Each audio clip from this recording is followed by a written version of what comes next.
తమ యవ్వన కాలమందు ఎదిగిన మొక్కల వలె. చూడండి, దేవుడు యవ్వనస్తులను ఏమిటితో పోలుస్తున్నాడంట? మా కుమారులు ఎదిగిన మొక్కలు.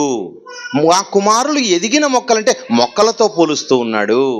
అదేవిధంగా కుమార్తెలను కింద ఎదిగిన మా నగరుకై చెక్కిన మూల కంబముల వలె ఉన్నట్టున్నాడు. అదేవిధంగా అతడు నీటి కాలువల యోరన నాటబడిన చెట్టు అన్నాడు. మనిషిని, అదేవిధంగా యవనస్తులను, పిల్లలను మొక్కలతో ఎందుకు పోలుస్తున్నాడంటే, ఒకనాడు దేవుడు మానవులను భూమి మీద మంటితో చేశాడండి. మంటి మీద ఉన్న ఈ మొక్కలతో మనుషులను కూడా దేవుడు ఏం చేస్తున్నాడు? కంపేర్ చేస్తూ ఉన్నాడు. వాటిని ఏ విధంగా మనం సెక్యూరిటీ చేసి, రక్షణ ఇచ్చి, కాపాడి, ఒక వయసుకు వచ్చిన తర్వాత వాటి నుంచి ఫలాలు ఆశిస్తాం. ఆ ఫలాలు ఆశించి వాటిని వచ్చేటప్పుడు ఏం చేస్తామంటే ఆ ఫలాలను తీసేస్తామండి, పీకుతాం. ఏమండి, ఒక చెట్టు నుంచి ఫలాలను తెంపుతాం. అలా తెంపినప్పుడు వాటికి బాధ కదా, చాలా బాధ అవుతుందండి. అదేవిధంగా మీరు చీనీ చెట్లను చూస్తుంటారు. వాటిని అన్ని ఏం చేస్తారంటే ట్రిమ్మింగ్ చేస్తుంటారు, కట్ చేస్తూ ఉంటారు. ఏమండి, చిన్నప్పుడు ఏం చేసావు? దాన్ని అంతా రక్షించావు. అదే పెద్దగైన తర్వాత వాటిని కొట్టేస్తూ ఉన్నావు, కట్ చేస్తూ ఉన్నారు. అంటే మనుషులకు కూడా దేవుడు ఏం చేస్తాడంట? అనేక శ్రమలు, అనేక బాధలు, అనేక ఇబ్బందుల్లోకి పెడతాడు, పరీక్షిస్తాడు. ప్రియమైన దేవుని వాళ్ళరా, మనుషులను దేవుడు పరీక్షిస్తాడు. ఒకనాడు రైతు ఏ విధంగా అయితే ప్రొటెక్షన్ చేశాడో, చిన్న మొక్కగా ఉన్నప్పుడు దానికి అన్ని ప్రొటెక్షన్ చేశాడు. అదే పెరిగి పెద్దగైన తర్వాత ఫలాలు ఇచ్చే సమయంలో వాటిని ఏం చేస్తున్నా అంటే అదే మొక్కలను లాగేస్తూ ఉన్నాడు. చూడండి, వరి మొక్కల్ని కోసేస్తున్నారండి. అదేవిధంగా వేరుశనగ మొక్కలను పీకేస్తున్నారండి. అంటే ఒకప్పుడు దాన్ని ఏం చేశాడు? నాటాడు. నాటిన రైతే దాన్ని ఏం చేస్తున్నాడు? భూమిలో నుంచి పెకలించి వేస్తూ ఉన్నాడు. అలా దేవుడు కూడా మనుషులకి ఏం చేస్తాడంటే అనేక శ్రమలు, బాధలకు దేవుడు ఇస్తాడు. ప్రియులారా, మనుషులందరూ ఏమనుకుంటున్నారు? ఈరోజు క్రైస్తవులు చూడండి, ఎందుకు వస్తారండి చర్చిలకు? మనుషులందరూ కూడా, దేవా మాకు కష్టాలు రాకూడదండి, మాకు సమస్యలు రాకూడదండి, మేము ఇల్లు కట్టుకోవాలండి, ఫారెన్కి వెళ్ళిపోవాలండి, మా కోర్టు సమస్యలు తీరాలండి, దేవుని ఎదుటంతా గుమ్మరించి ప్రార్థనలు చేస్తూ మాకు ఏ కష్టాలు రాకూడదు. క్రైస్తవులకు కష్టాలు వస్తాయా అని కూడా అడుగుతున్నారు. క్రైస్తవుడు అన్న వెంటనే కష్టాలే రాకూడదని అనుకుంటున్నారు. బైబిల్ తెలియదండి, వాక్య పరిజ్ఞానం లేదండి. ఏమండి, బైబిల్లోకి వెళితే క్రైస్తవులైన వారికి, విశ్వాసులైన వారికి ఎన్ని కష్టాలు వచ్చాయో, ఎన్ని శ్రమలు వచ్చాయో, ఎన్ని ఇబ్బందులు వచ్చాయో, ఆ ఇబ్బందుల్లో, కష్టాలలో వాళ్ళు ఆనందించారా, వేదన చెందారా అన్న విషయాన్ని ఈ పాఠం ద్వారా మనం నేర్చుకుందాం. ప్రేమ దేవుని వాళ్ళరా, ఒక వాక్యాన్ని మనం చూద్దాం. కీర్తనల గ్రంథము 34వ అధ్యాయము, కీర్తనల గ్రంథము 34వ అధ్యాయం 19వ మాటలో, కీర్తనల గ్రంథము 34వ అధ్యాయం 19లో, నీతిమంతునికి కలుగు ఆపదలు. చూడండి, నీతిమంతునికి కలుగు ఆపదలు అనేకములని బైబిల్లో చెప్పిన ఏ క్రైస్తవుడు కూడా ఆపద, కష్టము, బాధ అన్న వెంటనే అది నాకు రాకూడదు దేవా, నాకు రాకుండా చెయ్యి అంటున్నాడండి. అదే కాకుండా ఎలా ప్రార్థించాలంటే, దేవా ఈ కష్టాలలో, ఈ ఇబ్బందుల్లో నాకు మనోధైర్యాన్ని ఇవ్వు, ఎదుర్కొనే శక్తినివ్వు. ప్రార్థించేవారు ఎవరైనా ఉన్నారండి? దీనికన్నా ఇంకా రెట్టింపు కష్టాలు వచ్చినా దేవా నిన్ను గెలిపిస్తాననే వాళ్ళు ఉన్నారా? భక్తులు ఎవరైనా? ఎవ్వరూ లేరండి. ఈరోజు క్రైస్తవం అంతా ఏమైపోయిందంటే ఆశల కోసం, సుఖాల కోసం బయట వాళ్ళు ఎలా జీవిస్తున్నారో సేమ్ యాటిజ్ అలాగే జీవిస్తున్నారండి. మనుషులందరూ ఆలోచనలు ఏముందంటే బాగా సుఖపడిపోవాలనే ఆలోచనలే ఉన్నాయి. కానీ దేవుడు ఏం ఆశిస్తున్నాడు, దేవుడున్న ఆ శ్రేష్టమైన లోకానికి నేను ఎలా చేరాలన్న విషయం ఆలోచించడం లేదండి. పేతురు రాసిన మొదటి పత్రిక చూడండి, పేతురు రాసిన మొదటి పత్రిక మొదటి అధ్యాయం, పేతురు రాసిన మొదటి పత్రిక మొదటి అధ్యాయం 7లో, నశించిపోవు సువర్ణము అగ్ని పరీక్ష వలన శుద్ధపరచబడుచున్నది కదా, దానికంటే అమూల్యమైన మీ విశ్వాసము. చాలండి, నశించిపోవు సువర్ణం, నశించిపోవు సువర్ణం. మనుషులు ఏమనుకుంటున్నారు? దీన్ని అంతా ధరించి మేము గొప్పగా చెప్పుకోవాలి, మేము ఆనందపడాలి, మా కూతురికింత బంగారం ఇవ్వాలి, మా కుమారునికింత బంగారం ఇవ్వాలి. ఏమండి, ఈరోజు మనుషులు ఎలా ఉన్నారు అంటే, ఏమండి, వాచ్ కొనుక్కుంటే అది కూడా గోల్డ్ వాచ్ కొనుక్కోవాలంట. కొద్దిమంది పండు పెట్టుకున్నా ఆ పండును కూడా బంగారు పండు పెట్టుకోవాలంట. అంటే మనుషులందరూ బంగారం ద్వారా ఏమండి, చాలామంది చూడండి మాకు ఎన్నో కేజీల బంగారం ఉందని చెప్పుకుంటున్నారు. మా ఇంటికి కోడలు వస్తే ఎన్నో కేజీలు తెచ్చిందని చెప్పుకోవాలనుకుంటున్నారు, ఆశపడుతున్నారు. కానీ దేవుని వాక్యం ఏం చెప్పబడుతోందంటే నశించిపోవు సువర్ణం. ఈ సువర్ణం అన్నది నశించిపోతుంది, ఇది ఎప్పటికీ శాశ్వతంగా ఉండేది కాదు. నశించిపోవు సువర్ణం అగ్ని పరీక్ష వలన శుద్ధపరచబడుచున్నది కదా, అదేమవుతోంది? శుద్ధపరచబడుతోంది. దాంట్లోకి ఎన్నో కలిపేశారు గతంలో, అవన్నీ బయటికి తీసి ఏం చేసాం? బంగారాన్ని మాత్రమే ఇస్తున్నాం. దాన్ని ఏమంటారంటే దాన్ని ఏమండి 24 క్యారెట్స్ అని మాట్లాడుతూ ఉంటారు. మరి ఆర్నమెంట్స్లో ఏముండదు, 24 క్యారెట్స్ ఉండదండి. అదేవిధంగా ఈ 24 క్యారెట్స్ ఉన్నది గోల్డ్ అయితే దానికంటే అమూల్యమైన మీ విశ్వాసం, క్రైస్తవుల్లో ఉన్న విశ్వాసం ఏదంట? బంగారం కంటే అమూల్యమైనది. ఎందుకంటే నీవు క్రీస్తు రక్తము చేత కడగబడ్డావు. క్రీస్తు రక్తము అమూల్యమైనది. ఈ ప్రపంచంలో ఎక్కడా దొరకంది ప్రియమైన దేవుని వాళ్ళరా. ఈ ప్రపంచంలో అందరికీ దగ్గర రక్తం ఉంది, కానీ అందరి రక్తము క్రీస్తు రక్తము ఒకటి కాదు. ఆయనది పరిశుద్ధమైన రక్తం, నీతిమంతుని రక్తం. ఆ నీతిమంతుని రక్తములో కడగబడిన నీవు చాలా అమూల్యమైన వాడవు. ఒకనాడు విశ్వాసం అన్న వెంటనే విశ్వాసమునకు మూల పురుషుడెవరు? అబ్రహాం గారు. ఏమండి, మనము అన్ని విషయాలను ఆలోచిస్తే ఆపదలు, కష్టాలు, సమస్యలు అన్నవి ఏమండి మనకొచ్చాయనుకుంటున్నాం, మనకే వచ్చాయనుకుంటున్నాం. కొద్దిమంది అనుకుంటూ ఉంటారు ఇవి మాకొచ్చాయి, మా ఎదురింటి వాళ్ళకు రాలేదు కదా, ఎందుకండి మాకే వస్తున్నాయి కష్టాలు అనుకుంటుంటారు. కానీ ఎవరికి వచ్చాయో, నువ్వు ఎవరిని విశ్వసించావో ఆ విశ్వాసం అన్నది మొదట ఎక్కడ స్టార్ట్ అయిందో ఆయనకు కూడా కష్టం వచ్చిందన్న విషయాన్ని చూద్దాం. ఏమండి, అబ్రహాం గురించి మనం ఆలోచిస్తే 22వ అధ్యాయం ఆదికాండము 22వ అధ్యాయము ఆదికాండము 22వ అధ్యాయము 2వ మాట చూడండి. ఆదికాండము, అప్పుడు ఆయన నీకు ఒక్కడయ్యున్న నీ కుమారుని అనగా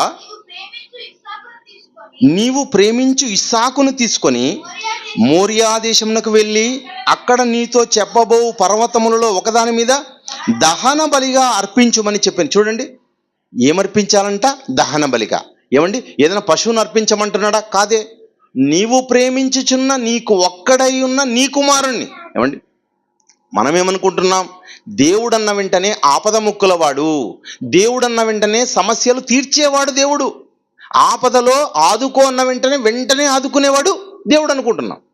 మరి ఇక్కడెందుకండి అబ్రహాము గారికి ఆయనే పరీక్షిస్తున్నాడు? పై మాటలో చూడండి, పై మాటలో మొదటి మాట, ఆ సంగతులు జరిగిన తర్వాత దేవుడు అబ్రహామును పరిశోధించెను. చూడండి, దేవుడు అబ్రహామును పరిశోధించను. దేవుడు అబ్రహామును మాత్రమే పరిశోధిస్తాడా? నిన్ను పరిశోధించాడా? ఏమండి, ఇక్కడున్న ఈ దైవజనుని పరిశోధించాడా? నన్ను పరిశోధించాడా? ప్రతి మనిషిని దేవుడు పరిశోధిస్తాడండి. పరిశోధిస్తేనే కదండి నాణ్యత ఎంతో తెలిసేది.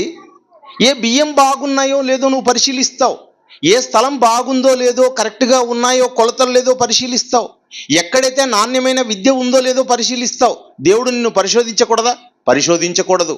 నాకు ఏ సమస్యలు రాకూడదు, దేవా ఎటువంటి సమస్యలు నాకు వద్దనుకుంటున్నావు. కానీ అక్కడ దేవుడు పరీక్షిస్తున్నాడంట.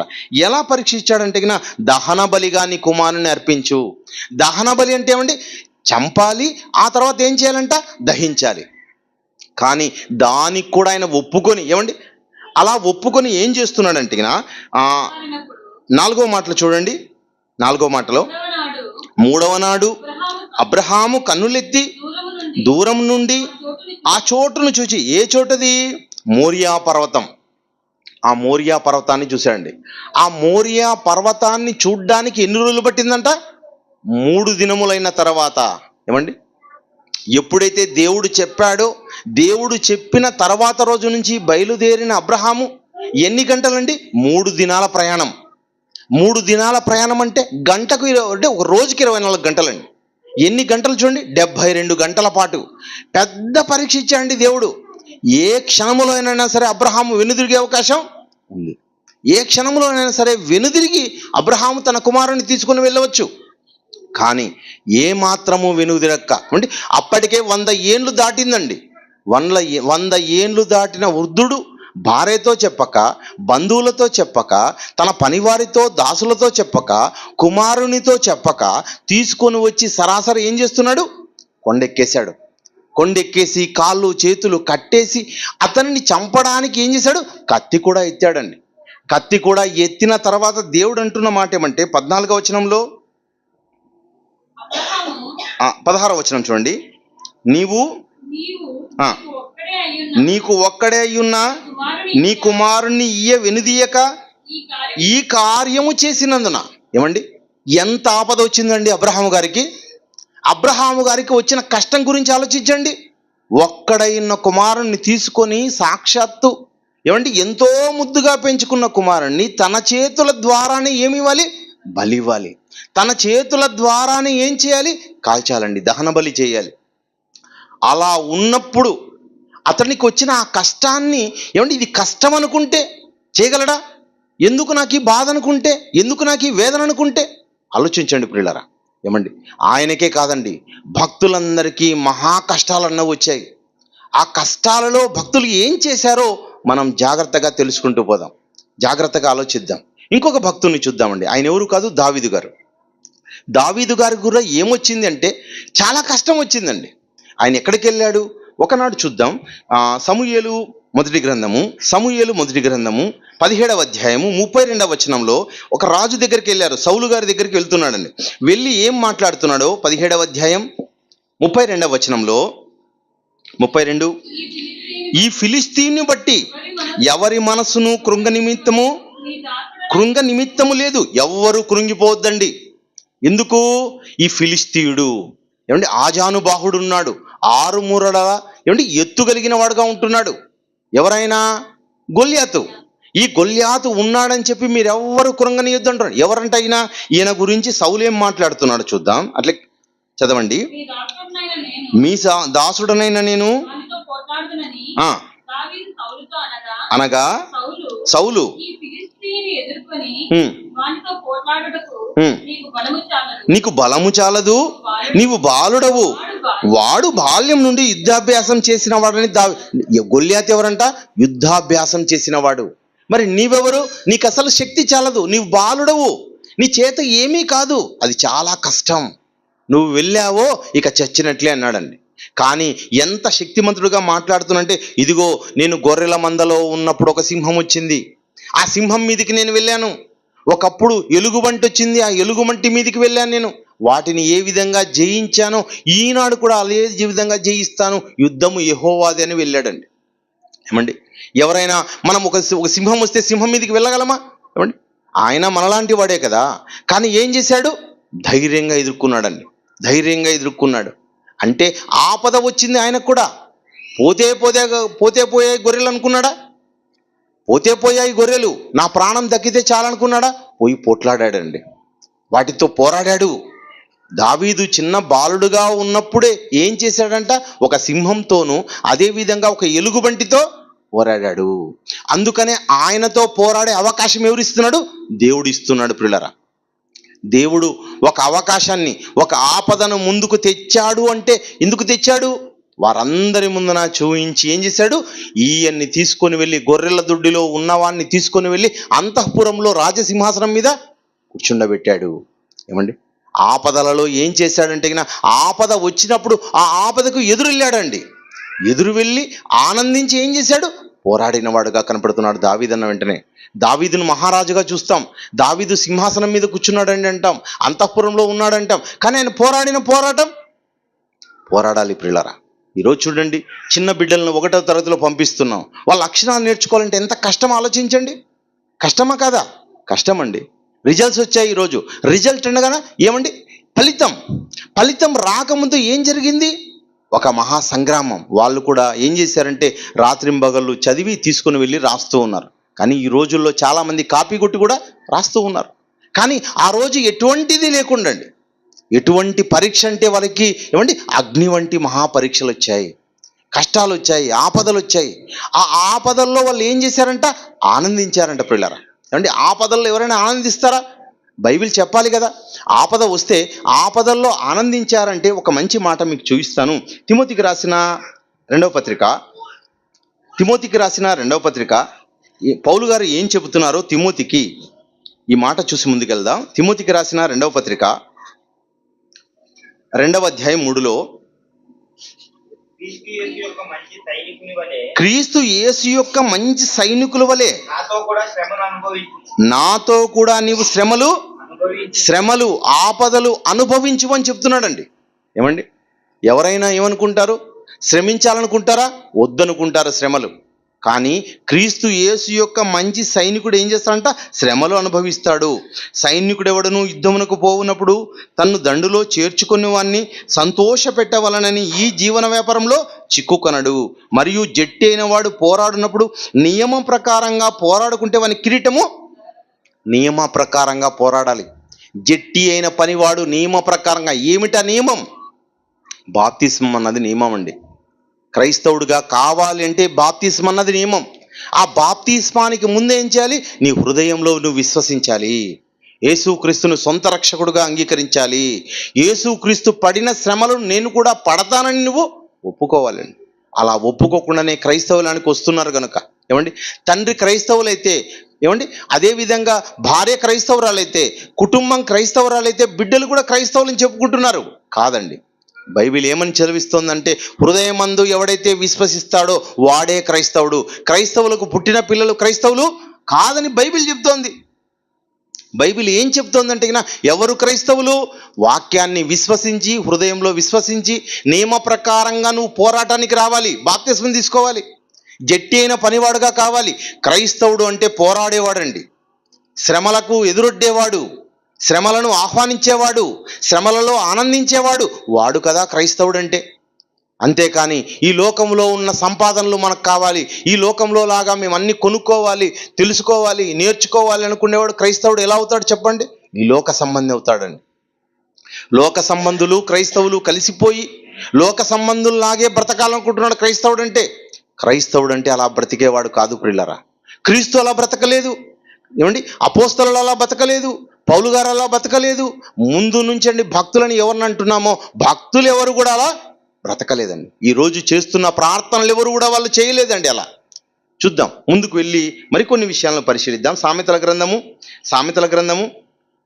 24వ అధ్యాయం 10వ మాటలో, సామెతల గ్రంథము 24వ అధ్యాయం, శ్రమ దినమున నీవు కృంగిన ఎడల నీవు చేతకాని వాడవు. చూడండి, శ్రమదినం ఆపద్దినమున కృంగినేడలా నీవు చేతకాని వాడవు. ఏమండి, ఒక్కసారి నువ్వు వేడి చేసి నాకెందుకు ఈ శ్రమ వచ్చింది అన్నావంటే నువ్వు కృంగిపోకూడదు. ఎలా ఓ క్రైస్తవుడా, క్రైస్తవురాలా, ఎప్పుడు కూడా నువ్వు కృంగిపోకూడదు. ఎందుకంటే అనేక మందికి నువ్వు ఆశీర్వాదం. క్రీస్తువుని ధరించుకున్న క్రైస్తవుడు అన్న వెంటనే అనేక మందికి ఆశీర్వాదకరంగాను ఉన్నావు, అనేక మందిని పరలోకం వైపు నడిపించేవాడుగాను ఉండాలి. అంతేకాని నువ్వే కృంగిపోతే ఎలా? ఏమండి, నువ్వు కృంగకూడదు. భూమి కృంగిందనుకోండి, మనుషులు ఎలా బతుకుతారండి? భూమి కృంగకూడదు, భూమి గట్టిగా ఉండాలని కోరుకుంటున్నావు. అలా గట్టిగా ఉండాల్సిన వాడెవడు? క్రైస్తవుడు. క్రైస్తవుడు కృంగకూడదు, ఏ దినానా కృంగకూడదు, ఏ ఆపదొచ్చినా కృంగకూడదు పిల్లరా. బాగా గట్టిగా ఉండాలి, ధైర్యంగా ఉండాలి, జట్టి అయిన పనివాడుగా ఉండాలి, సైనికుడుగా ఉండాలని దేవుడు చెబుతూ ఉన్నాడు. అలాంటి మంచి సైనికుడుగా ఉండి పోరాడేవాడుగా నువ్వు ఉండాలని దేవుడు సెలవిస్తూ ఉన్నాడు. ప్రేమ దేవుని వాళ్ళారా, కొరింథీయులకు రాసిన పౌలు గారు చెప్తున్నారు కదా, మరి పౌలు గారు ఆపదలు వచ్చాయా? పౌలు గారికి శ్రమలు వచ్చాయా? పౌలు గారికి ఇబ్బందులు వచ్చాయా? ఇబ్బందులు ఆపదలు వస్తే ఆ ఆపదలలో దేవునికి ఏమన్నా మొరుపెట్టాడా? మొరపెట్టి, దేవా నాకు ఈ సమస్యలు వచ్చాయి, ఈ కష్టాలు వచ్చాయి, ఈ కష్టాలన్నీ నాకు తీసేయి అని ఏమైనా ప్రార్థించాడా? యేసుక్రీస్తు ఏమైనా ప్రార్థించాడా? చూడండి, ఆలోచించండి. అదేవిధంగా ప్రార్థించాడా అంటే ఆయనకు వచ్చిన శ్రమల గురించి మరి పౌలు గారే తన సొంత మాటల్లో చెబుతున్నాండి. కొరింథీయులకు రాసిన రెండవ పత్రిక 11వ అధ్యాయం, కొరింథీయులకు రాసిన 11వ అధ్యాయం 23వ వచనంలో, వారు క్రీస్తు పరిచారకులా. ఏమండి, క్రీస్తు పరిచారకులా వారు వెర్రివారి వరే మాట్లాడుచున్నారు. నేనును మరి ఎక్కువగా క్రీస్తు పరిచారకుడను, మరి విశేషముగా ప్రయాసపడితిని. మరి తరచుగా ఉపవాసములతోనూ చలితోనూ దిగంబరత్వంతోనూ ఉంటిని. ఇంకను చెప్పవలసినవి అనేకములున్నవి. అనేకములంటే చాలా ఉన్నాయి, చాలా ఉన్నాయి. చాలా ఆపదలు వచ్చేసాయి నాకు. కానీ ఆ ఆపదలలో నేను ఆనందించానే కానీ ఎప్పుడూ దేవునికి, దేవా ఈ ఆపదలు నాకు వద్దని మొరపెట్టలేదు. కష్టాలు వచ్చినప్పుడు అండి చూపిస్తానండి, కష్టాలు, శ్రమలు, ఇబ్బందులు వచ్చినప్పుడు నేను తట్టుకున్నాను, నేను ఓర్చుకున్నాను. ఏమండి, క్రీస్తు యేసు యొక్క నేను మంచి సైనికుణ్ణి, నేను పోరాడానని చెబుతున్నాడండి. ఏమండి, ఈరోజు కూడా చాలామంది తల్లులు, తండ్రులు ఇంటి ముందర ఏమండి సమయం ఉన్నప్పుడు, పిల్లలు ఆడుకుంటున్నప్పుడు ఈ ఇల్లు ఎలా కష్టపడి కట్టామని చెబుతూ ఉంటారండి. మేము ఈ స్థితికి రావడానికి నేను ఎంత కష్టపడ్డానో చెబుతూ ఉంటారు. నేను తిండి లేక అనేక దినాలు ఎలా బ్రతికామో చెబుతూ ఉంటారు. ఎన్నో సమస్యలు వచ్చినప్పుడు ఆ సమస్యలన్నింటినీ ఎదిరించి పోరాడి ఏమండి ఒక పూట తిని ఒక పూట తినక ఈరోజు ఉండి ఈ స్థితికి వచ్చాను. ఏమండి, ఈరోజు కూడా మీరందరూ కూడా చదివిన వాళ్ళే చాలామంది ఉన్నారు. ఒకప్పుడు టంగుటూరి ప్రకాశం పంతులు, ఆయన కూడా పూటకూల ఇళ్ళల్లో నేను తిన్నాను. అప్పుడప్పుడు నేను ఉపవాసాలతో కూడా నేను గడిపాను. ఈరోజు ఒక రాష్ట్రానికి ముఖ్యమంత్రి అయ్యాను. ఏమండి, చరిత్ర రాస్తూ ఉంటారు. మదర్ తెరిసా గారి చరిత్ర ఏమండి, ఆమెకు కూడా చాలా ఆనందంగా ఉందా జీవితం? ఎన్నో కష్టాలండి, జీవితం అంటే ఎన్నో బాధలండి అని చెబుతూ ఉంటారు. అలాగే క్రైస్తవుడైతే ఇంకా శ్రమలు ఇంకా ఎక్కువగా ఉన్నాయి. కానీ ఆ శ్రమలలో ఏనాడు కూడా అండి, ఈనాడు ప్రార్థిస్తున్న ప్రార్థనల వల్ల ఎవరు ప్రార్థించలేదు. వాళ్ళు ఏం చేశారంటే ప్రియమైన దేవుని వాళ్ళరా, ఒకసారి చూడండి, కొలసీలకు రాసిన పత్రిక, ప్రాముఖ్యమైన మాట మాట్లాడుతున్నాడు. కొలసీలకు రాసిన పత్రిక 1వ అధ్యాయం 24లో పౌలు గారు ఏం మాట్లాడుతున్నారు చూడండి. ఇప్పుడు మీ కొరకు నేను అనుభవించున్న శ్రమల యందు చూడండి, శ్రమల యందు సంతోషించుచు. ఏమండి, ఆపదల యందు ఏం చేస్తున్నాడంట? సంతోషించుచు, ఆనందిస్తూ నేను శ్రమలలో ఆనందించాను అని చెప్తున్నాడండి. శ్రమలలో అందరూ వద్దనుకుంటున్నారు, శ్రమలే రాకూడదనుకుంటున్నారు. దేవుడు ఉంటే మాకెందుకండి ఈ శ్రమలు అంటున్నారు. ఏమండి, చాలామంది పాస్టర్లు కూడా ఏమనుకుంటారంటే, మరి దేవుడు ఉంటే మాకెందుకండి శ్రమలు వచ్చేది, క్రైస్తవుడు అంటే ఎందుకు వస్తాయండి శ్రమలు అనుకుంటున్నారు. అర్థం కావడం లేదు పిల్లరా. ప్రాథమిక పాఠం ఇది. క్రైస్తవుడు అంటే ఏం చేయాలంట? అనేక శ్రమలు వస్తాయంట. ఆ శ్రమల యందు సంతోషించుచు అంటే అబ్రహాం గారు ఏం చేశారు? శ్రమలో సంతోషించాడు. దావీదు గారు ఏం చేశారు? సంతోషించారు. యోబు గారు ఏం చేశారు? సంతోషించారు. ఏమండి, దేవుడు నాకు శ్రమ ఇస్తున్నాడంటే ఆ తర్వాత ఏమిస్తాడు? పరలోకాన్ని ఇస్తాడు. ఆ ఆనందకరమైన లోకానికి వెళ్ళాలంటే ఈ భూమి మీద నేను ఈ శ్రమలలో, ఈ కష్టాలలో, ఈ బాధల్లో, ఈ ఇబ్బందుల్లో నేనేం చేయాలి? ఆనందించాలి, సంతోషించాలి. సంతోషించేవాడండి క్రైస్తవుడు అన్న వెంటనే. అలా సంతోషించి ఆనందిస్తే నువ్వు ఎలా కనబడతావో దేవునికి చెబుతూ యోబు గారు మంచి మాట మాట్లాడుతున్నారు.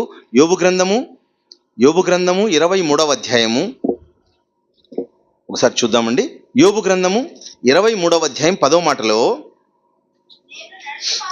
నేను నడుచు మార్గము అంటే నేను ఏ మార్గంలో నడుస్తున్నానో, నేను నీతి మార్గంలో నడుస్తున్నానా, అనీతి మార్గంలో నడుస్తున్నానా, లేదా లోక సంపదలను ఆశిస్తూ ఉన్నానా?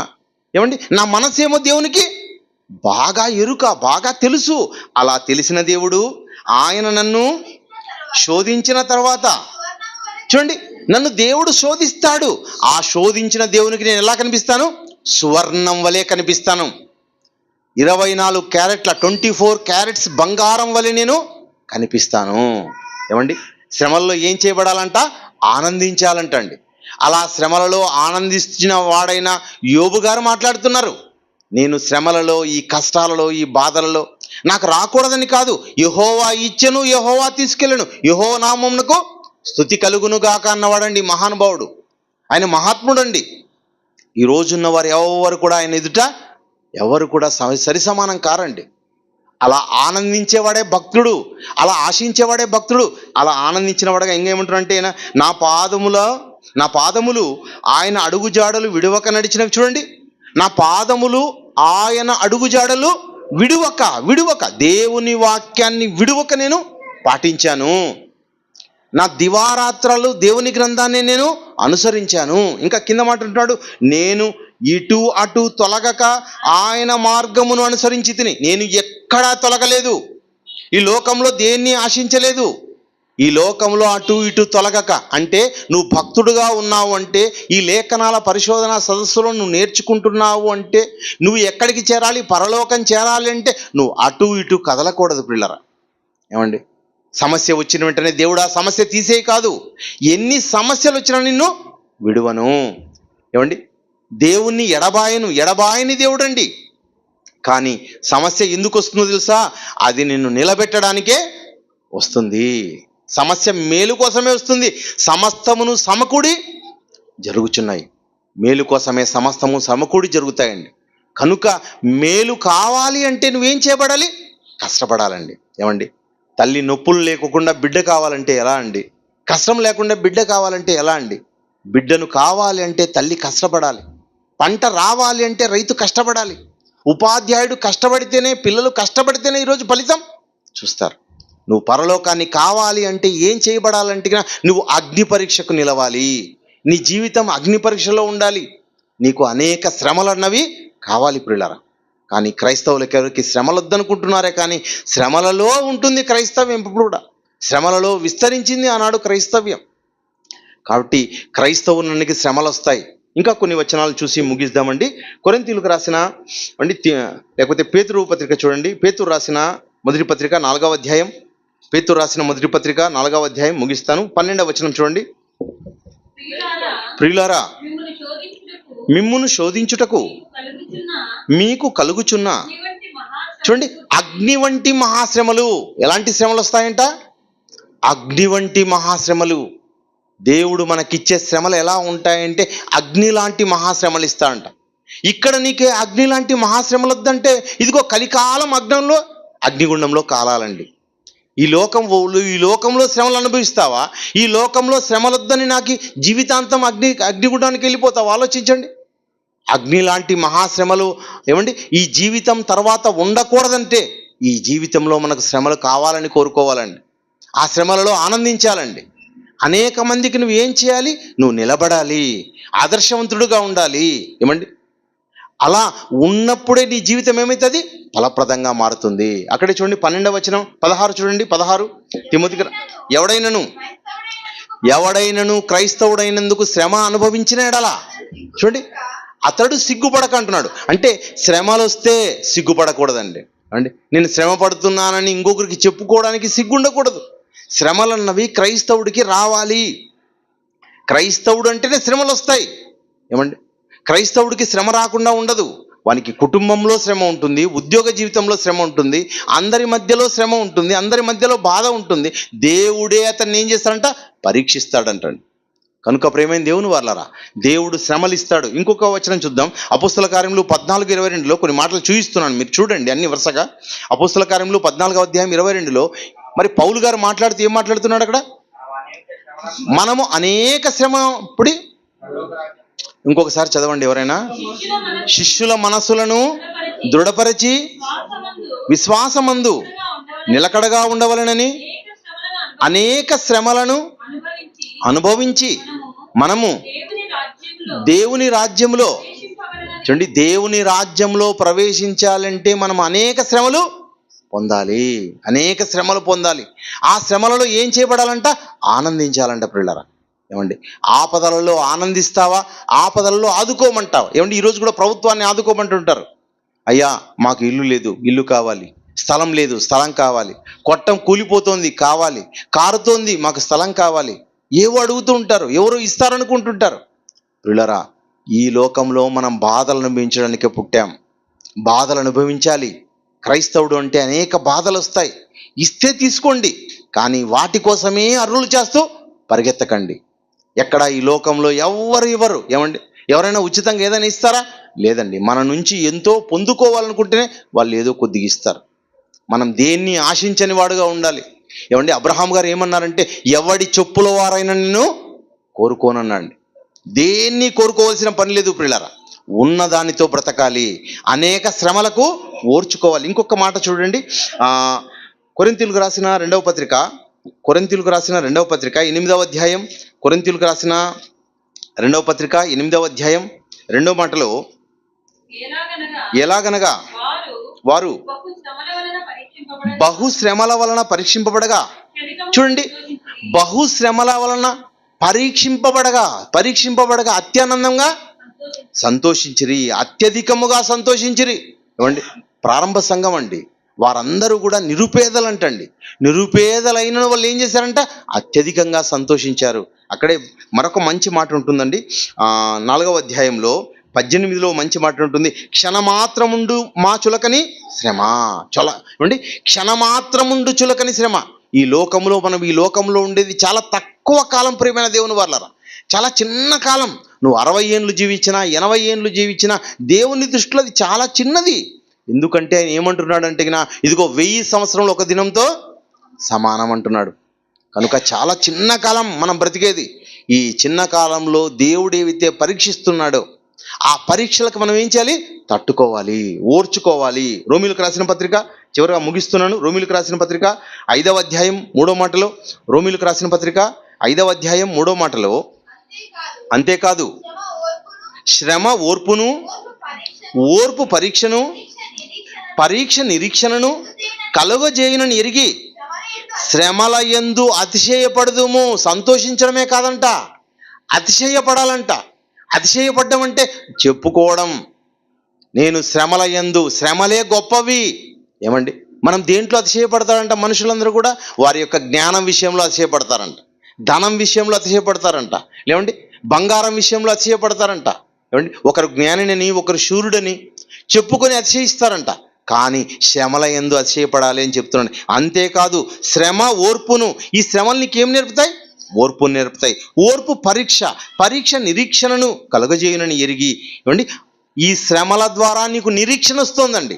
ఈ శ్రమలు పోతాయి. ఒకనాడు ఇశ్రాయేలు సహోదరులు పంచుకున్నారు. ఇశ్రాయేలులకు శ్రమలు వచ్చాయి. ఆ శ్రమల్లో నుంచి దేవుడు వారిని విడిపించి, ఏమండి 40 సంవత్సరాల పాటు ఏమండి కంటికి రెప్పలా కాపాడాడంట. వారికి అర్థం కాలేదు అంతే. ఏమండి, ఈరోజు మనం ఆహారం కోసం ఎంత శ్రమ పడుతున్నామండి. కానీ ఇశ్రాయేలుకి ఏం చేశాడు దేవుడు అంటే, 20 లక్షల జనాభా అండి, వారందరూ కూడా 6 లక్షల కాల్బలం అండి. వాళ్ళకి ఏమి ఇచ్చాడంట దేవుడు? ఆకాశం నుండి ఆహారాన్ని ఇచ్చి పోషించాడు. మన దేవుడు చాలా శక్తిమంతుడు. ఆయన నిన్న నేడు ఏకరీతిగా ఉన్నవాడు. ఆయన కోరుకుంటున్నాడు నా పిల్లలందరూ శ్రమల గుండా రావాలని. అంటే నీ ఇంటికి నీళ్ళు వస్తున్నాయి. ఎలా వస్తున్నాయి? పైపు గుండా వస్తున్నాయి. అవునా కాదా? చూడండి, ఆలోచించండి. పైపులు లేకుండా వస్తున్నాయి నీళ్ళు? పైపు గుండా వస్తున్నాయి. క్రైస్తవుడు పరలోకానికి చేరాలంటే శ్రమల గుండా వెళ్ళాలండి. క్రీస్తు శ్రమలు అనుభవించాడు, అపోస్తలులు శ్రమలు అనుభవించారు, పౌలు గారు శ్రమలు అనుభవించారు. మరి అలాంటి క్రైస్తవుడుగా నువ్వు ఉన్నావంటే నీవు కూడా శ్రమల గుండా వెళ్ళాలి. అలాంటి శ్రమల గుండా వెళితేనే నీకు పరలోకం, నాకు పరలోకం.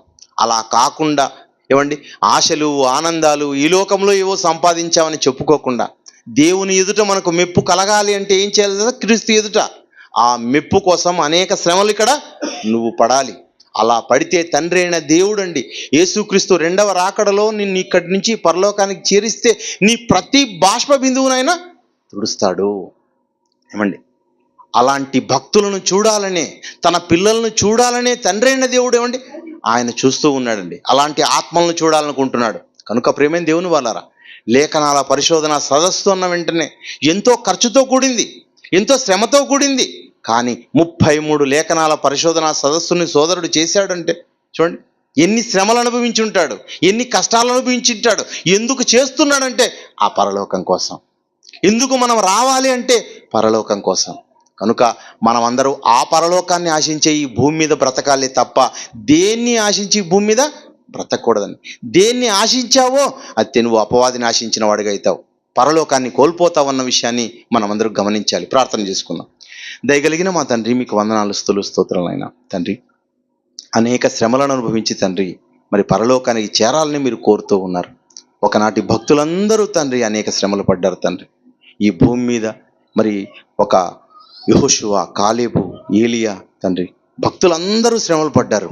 ఆ భక్తుల లాంటి జీవితాలు తండ్రి మేము కూడా తండ్రి కోరుకుంటున్న వారంగా రాబోయే కాలంలో ఆ నిత్య స్వాస్థ్యానికి, పరలోకానికి, పరిశుద్ధ పట్టణానికి చేరాలి అంటే తండ్రి మేము కూడా మా జీవిత కాలంలో అనేక శ్రమలు అన్నవి తండ్రి మేము అనుభవించాలని మీరు కోరుకుంటున్నారు. అలాంటి అగ్ని వంటి మహాశ్రమలు మా జీవిత కాలంలో కూడా వస్తాయన్న విషయాన్ని గుర్తించి గమనించి తండ్రి మరి నేడున్న ఈ క్రైస్తవ్యం బ్రతకడానికి సహాయం చేయండి తండ్రి. మరి విలువైన మాటలను తండ్రి మాకు బోధించిన విధానం బట్టి మీకు వందనాలు చెల్లిస్తున్నాం తండ్రి. మరి ఎన్నో లేఖనాల పరిశోధన సదస్సును తండ్రి నిర్విరామంగా చేస్తున్న తండ్రి మరి నీ కుమారుని బట్టి ప్రార్థిస్తున్నాం నాయన. ఈ ప్రాంతంలో అనేక మంది తండ్రి మంచి జ్ఞానాన్ని విని నేర్చుకొని తండ్రి మరింత పరిశుద్ధులుగా తండ్రి మరి బంగారం లాంటి జీవితాలను తండ్రి బ్రతకడానికి సహాయం చేయమని ప్రార్థిస్తున్నాం తండ్రి. మరి బైబిల్ అన్నది బంగారం అన్నది తండ్రి. అదేవిధంగా మా జీవితాలు కూడా మరి బంగారం లాంటి జీవితాలు కావాలని మీరు కోరుకుంటున్నారు. వారికి మీరు పరలోకాన్ని ఇస్తామంటున్నారు.